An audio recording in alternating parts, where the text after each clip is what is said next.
Zara खे science ॾाढी पसंद आहे। उहा साइंस पंहिंजे आसे पासे जी शयुनि खां सिखंदी आहे। ही आहे ज़ारा जो कमरो। हिन कमरे में मौजूद हर शइ में साइंस आहे। हिते मौजूद हर शइ मादे जी हालत में आहे, यानी हर शइ नंढड़नि मॉलिक्यूल सां मिली करे ठही आहे। मादे जूं 3 हालतूं हूंदियूं आहिनि। नंबर 1 सॉलिड्स, नंबर 2 पाणीअ ऐं नंबर 3 गैस। ॾिसो हिन मेज़ खे ही हिकु सॉलिड आहे। सॉलिड्स जी मॉलिक्यूल्स जी तरतीब या अरेंजमेंट हिन तरह थींदी आहे। सॉलिड्स जा मॉलिक्यूल हिकु ख़ासि तरतीब में रहंदा आहिनि, हिक ॿिए सां तमामु वेझो हूंदा आहिनि। इन लाइ ही पंहिंजी जॻह ते ई रही करे वाइब्रेट यानी थोड़ो चुरी सघंदा आहिनि। The molecules of solids are tightly packed in a regular pattern. Do not move but vibrate in their place. इन जे करे ही सॉलिड्स जी मखसूस शक्ल यानी डेफिनेट शेप हूंदी आहे ऐं इन्हनि जो वॉल्यूम बि मखसूस यानी डेफिनेट हूंदो आहे। जेकॾहिं हिन मेज़ खे खणी वापसि इन्ही जॻह ते रखिजे त ही एतिरी ही जॻह विलारींदी जेतिरी पहिरियां विलारे पई। यानी solids have definite shape and definite volume. ज़ारा जे कमरे जो जाइज़ो वठो ऐं ॿुधायो हिते कहिड़ियूं शयूं सॉलिड्स आहिनि। गौर सां ॾिसो, हिते केतिरियूं ई शयूं सॉलिड्स आहिनि।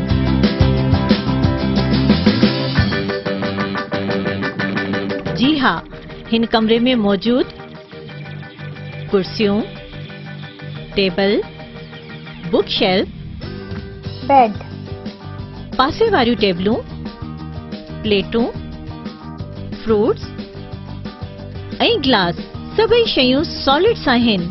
ज़बरदस्त। हाणे ॾिसो, हिन जग में मौजूद पाणी लिक्विड आहे। ही आहे लिक्विड जे मॉलिक्यूल्स जी तरतीब। लिक्विड जा मॉलिक्यूल्स हिक ॿिए जे वेझो हूंदा आहिनि, पर इन्हनि जी मखसूस तरतीब नाहे हूंदी। इन्हे करे ही सॉलिड्स जे मॉलिक्यूल्स खां थोड़ी ज्यादा हरकत करे सघंदा आहिनि ऐं हिक ॿिए जे इर्द गिर्द स्लाइड भी करे सघंदा आहिनि। Molecules of liquids are close together with no regular arrangement. They vibrate, move about and slide past each other. हिन जग में मौजूद पानी जेको लिक्विड आहे, इन जी पंहिंजी का बि मखसूस शक्ल यानी डेफिनेट शेप नाहे हूंदी। गौर कयो त ही जे थाव में विधो वेंदो इन जी शक्ल इख्तियार कंदो, जीअं त हिन पानी जी शक्ल बिल्कुल जग जहिड़ी आहे। पर जेकॾहिं प्लेट में विझंदासीं त प्लेट जी शक्ल में अची वेंदो ऐं ग्लास में विझंदासीं त ग्लास जी शक्ल जहिड़ो थी वेंदो। Liquid have no definite shape. हाणे असां नंढड़ी पर मज़ेदार सरगर्मी कंदासीं। नंढड़ी सरगर्मी। हिन सरगर्मी लाइ तव्हांखे हिकु खाली ग्लास घुर्जे ऐं पानी जो अधु भरियल जग।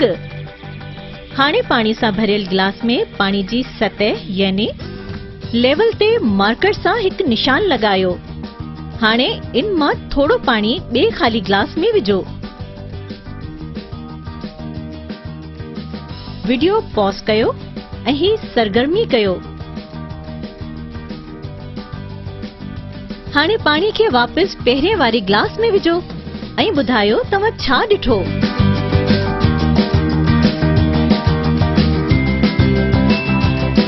जॾहिं तव्हां पानी वापस पहिरिएं गिलास में विझंदो त ही इन्ही सतह ते पहुचंदो जिते पहिरियां हो, यानी जिते तव्हां निशान लगायो हो। हिन जो मतलब लिक्विड्स जो वॉल्यूम डेफिनेट यानी मखसूस हूंदो आहे। ज़ारा जे कमरे में मौजूद जग में पानी ऐं ग्लास में जूस ॿई लिक्विड्स आहिनि।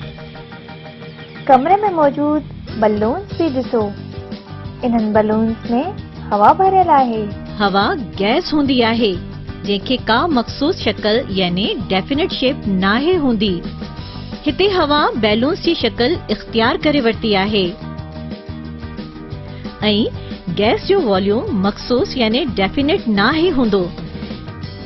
हिनन बैलून्स जी हवा जेकॾहिं नंढड़े कंटेनर्स में विझबी त इन में भरजी वेंदी ऐं इन्हनि फूकड़नि जी हवा वॾनि कंटेनर्स में विझबी त तॾहिं बि भरजी वेंदी, छो त गैस जा मॉलिक्यूल्स हिक ॿिए खां तमामु घणो परे हूंदा आहिनि ऐं तमामु तेज़ हरकत करे रहिया हूंदा आहिनि। जेकॾहिं इन्हनि खे थोड़ी बि जॻह मिलंदी त फरार थी वेंदा आहिनि, जंहिंजे करे इन्हनि जे वॉल्यूम में तब्दीली थी वेंदी आहे। The molecules of gas are further apart from each other and they move freely. ये असां हिन कमरे जे ज़रिए मादे जी टिनिन हालतुनि जे बारे में ॼाण हासिल करे वरिती आहे। छा तव्हां खे ख़बर आहे त तव्हां जे आसे पासे बि सॉलिड्स, लिक्विड ऐं गैस जा केतिरा ई मिसाल मौजूद आहिनि। पंहिंजे आसे पासे वारनि शयुनि जो गौर सां मुशाहिदो कयो ऐं पंहिंजे उस्ताद खे मादे जी टिन हालतुनि जा मिसाल ॿुधायो। Good luck.